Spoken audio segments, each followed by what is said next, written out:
Why do you get out of bed in the morning? It is a question that sounds simple, perhaps even trivial, until you actually try to answer it without mentioning your job title, your salary, or your daily to-do list. When we strip away the what and the how of our lives, many of us find ourselves standing in a vacuum. We spend our days in a state of high-speed motion, checking boxes and hitting targets, yet we often end the day feeling a strange sense of emptiness. We are successful by every external metric, yet we are uninspired. This is not a failure of productivity. It is a failure of purpose. We live in a world that is obsessed with the what. We are taught from a young age to define ourselves by the results we produce. We go to school to get a degree, we get a degree to get a job, we do the job to get a promotion. But at no point in that cycle are we asked to consider the why. Why does this work matter? Why should anyone care? When a leader or an individual lacks a clear sense of why, they rely on manipulations to get things done. They use carrots and sticks, bonuses, fear, peer pressure, or promotions. These tactics work in the short term, but they do not inspire. They do not create loyalty. They only create a transaction. And the moment the incentive is gone, the motivation vanishes with it. To understand why this is such a profound problem, we have to look at the very biology of who we are. As human beings, we are social animals. Our survival as a species didn't depend on our strength or our speed, it depended on our ability to cooperate. Our brains evolved to seek out the tribe. We are hardwired to look for people who believe what we believe. Within our brains, there is a distinct separation between the areas that handle logic and the areas that handle emotion and behavior. The neocortex, our newest brain, is responsible for rational thought and language. It understands facts, figures, and features. But the limbic brain, the part that controls our feelings, like trust and loyalty, has no capacity for language.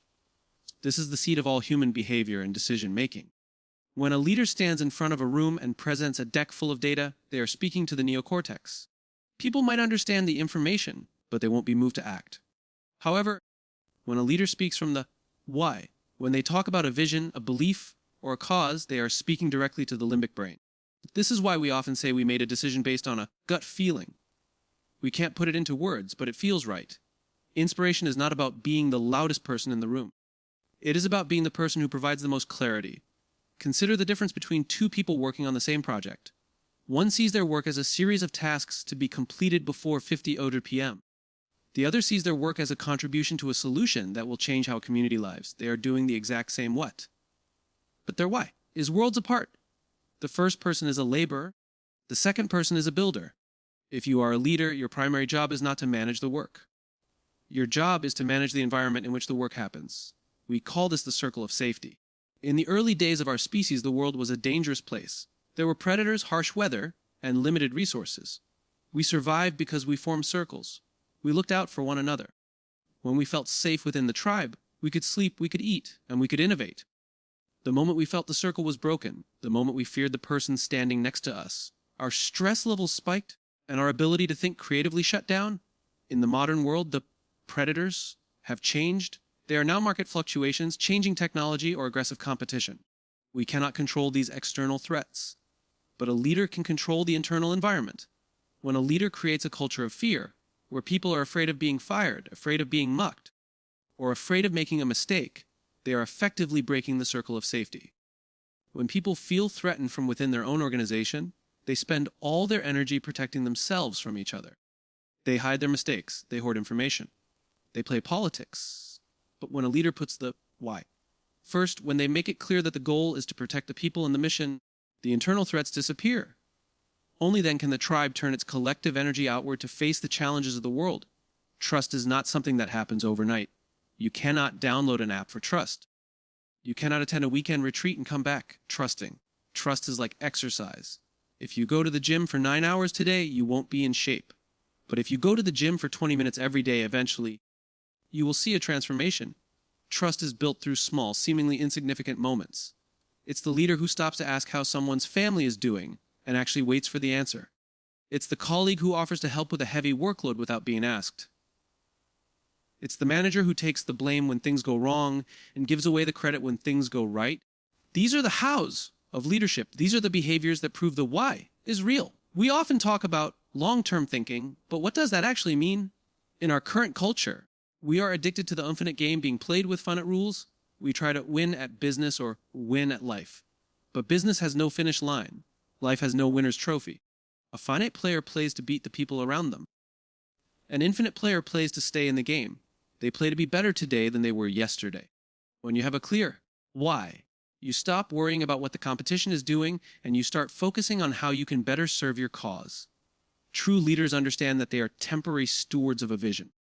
Their goal is not to build something that lasts as long as they are there.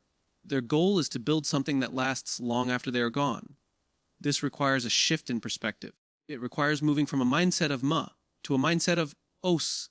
Think about the most influential people in history. They didn't have a plan for how to become famous. They had a why. That was so compelling they couldn't keep it to themselves. They didn't say, I have a plan. They said, I have a dream. They didn't attract followers by offering them the most money. They attracted followers by offering them a sense of purpose. The people who followed them didn't do it for the leader. They did it for themselves. They did it because the leaders, why, gave voice to their own beliefs. This is the emotional realization we must all come to. We do not want to be managed. We want to be led. We do not want to be told what to do. We want to be told why we are doing it. Every one of us has a why. It is born out of our experiences, our struggles, and our triumphs. It is the common thread that runs through all the things we have ever done well. When we find it, work stops being a burden and starts being a source of energy. When we share it, we find our tribe. So I ask you again, why do you do what you do? If you are a leader, are you creating a circle of safety where people feel they can be their best selves? Are you speaking to the heart or just the head? Are you playing for the short-term win? Or are you building something that will outlive you? The world doesn't need more people who are good at their jobs. The world needs more people who are clear about their purpose. Because when we have a why, we can endure any how. When we have a why, we don't just work, we contribute. Success is not the goal. Success is a byproduct of a life lived with intent. Find your cause. Protect your people. Start with why. The rest will follow.